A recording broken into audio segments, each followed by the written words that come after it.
Thank you, madam. Now the time has come to enjoy the treat of today's function. It's always said that after the Sagar Manthan, at the end, what you get is the Amrut.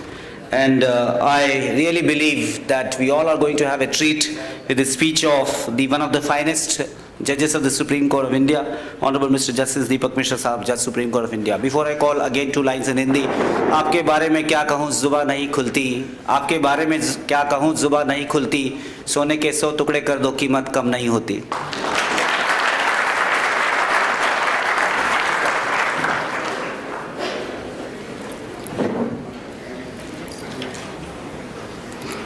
Dr.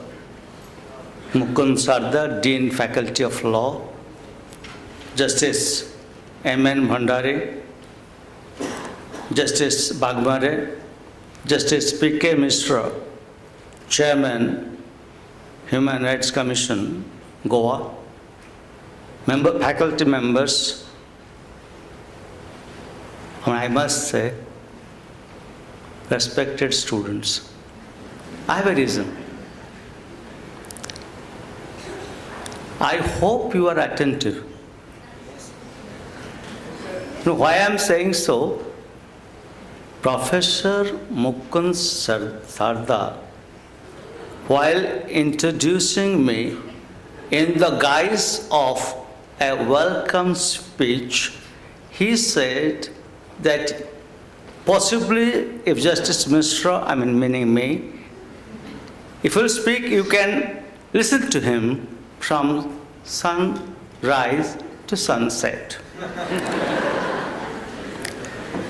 You see, at that time I thought, why did he say this? Fundamentally, a student of law has to critically analyze, and I, being a student of law, maybe slightly in a higher class than you, I thought I must analyze. You see, there was a barrister who was a member of Bihar, Orissa Legislative Council. There was a debate going on and he was pouncing upon an Englishman criticizing a particular legislation. At that time, the Englishman said, Mr. So-and-so, do you know one thing? Sun never sets in the British Empire. The barrister said, yes, I know it. And you know why?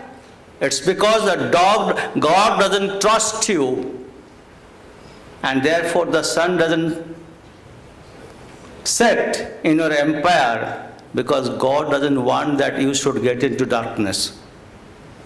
Therefore, you must have the light all the time, because God is not trusting you. But I am sure the young people who are here are trusting me.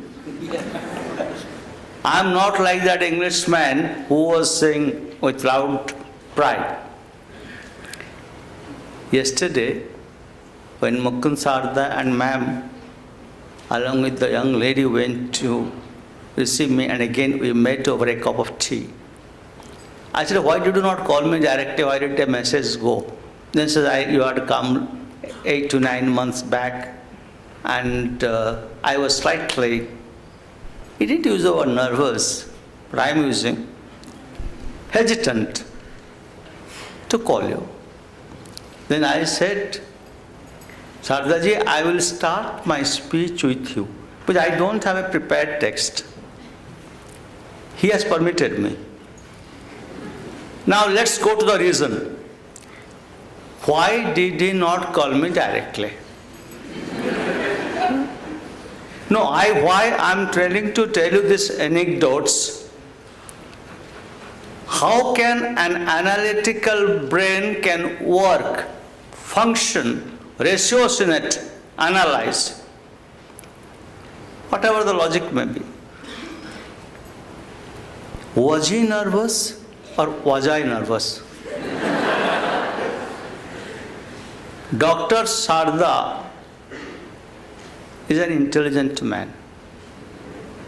He knew if I come to address an audience that frequently, I have to develop some kind of nervousness, because frequency or familiarity breeds nervousness.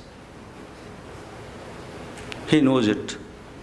I'll give an example. And that too, when you interact or talk to the younger generation, you are bound to be nervous. You can ask me why? Shall I answer? Yes. Okay. Now that is a public demand, I must answer. There was an emperor in Greece, Pericles. Pericles was going old. He was 60 plus like me. His nephew was a brilliant man. So Pericles was having a particular debate with his nephew. And Pericles was not accepting it.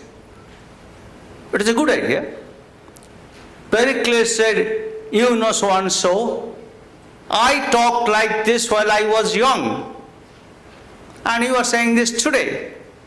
And the nephew said, Mr. Pericles, at that time you are right, today you are wrong. Because you are old. Pericles was, who is right or wrong is not the matter.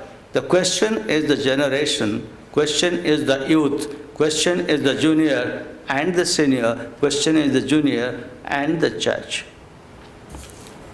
Why I have said this story, now I must elaborate. You see, unless you have the confidence of the nephew of Pericles, you can't really have a debate with others. Periclean dominance can only be fought with absolute proficient logic, ratiocination and application of law and research. It's a wrong impression. All adjudicators are not functional in a similar pattern. They encourage juniors, like I can say for myself, who will be my symbol? Okay, let her be symbol. Supposing she is young or he is young, not you, boy, he is young. He is young. He has a good case. These young lawyers, the advocate on record says they are associated with them. Now, please pass over. I said, no, what's the case? Why should you not prepare? Then she or he says few lines, whatever. We know that's a good case. It's a bad case, we grant pass over. Let the senior come, he should not take it. And if there is a point and junior is not able to come, we ask him to come to it. So never feel, actually what problem were, you know why? Sometimes people are not prepared.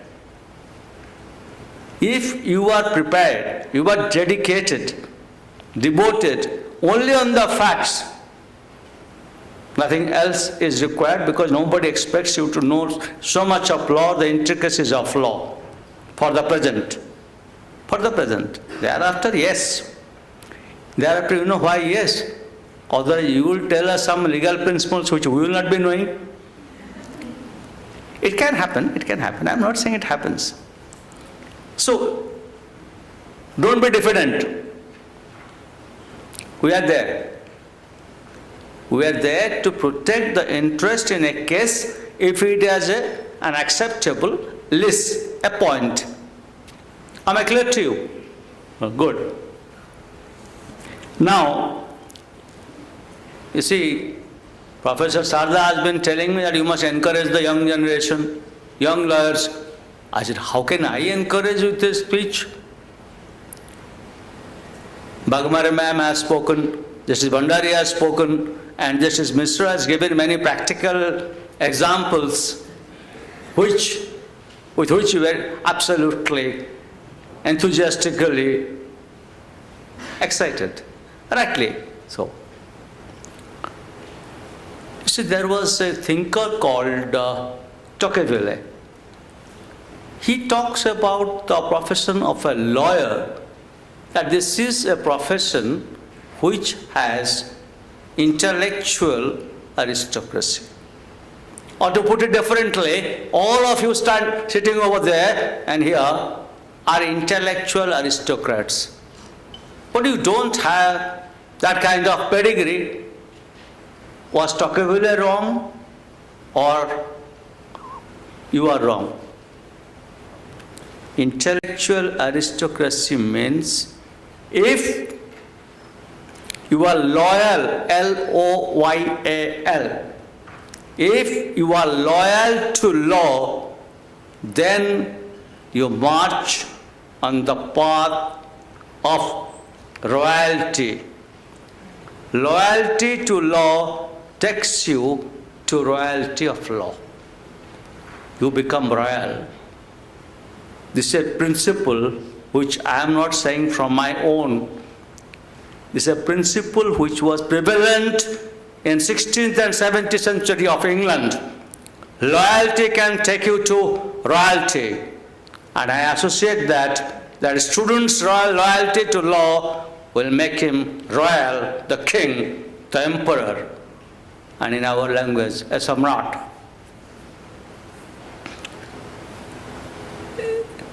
Law is fundamentally a science of exactitude, precision. That is why there is a distinction between the two terms, lawyer and advocate. An advocate without legal knowledge is neither an advocate nor a lawyer. I might have told earlier, but if you permit me, I'll repeat, but I do not know whether these students were there all the time. Anyway, there was a barrister in England. He was arguing a case for damages. The client was an old lady. These ladies love dogs. So, the neighbor had done something. The dog died. It's a Pomeranian dog. Small one. This barrister filed a lawsuit for damages. Case came up. He argued, and it's a beautiful piece of advocacy. I don't know whether if it is not there, I'll send it across. You can really circulate among the students. I'm not saying follow it. Just read it. He said, Your Honor, she's a lady, she's 70 plus. She has no husband. She has no children. She had the dog. A dog is a faithful friend. And she loved her. She loved it. She's no more. She's without company. And he went on. But it had no impact on the judge because he knew the other person was not negligent. But look at the accentuated platform this lawyer tried to take. This is an advocacy. But sans law, without law.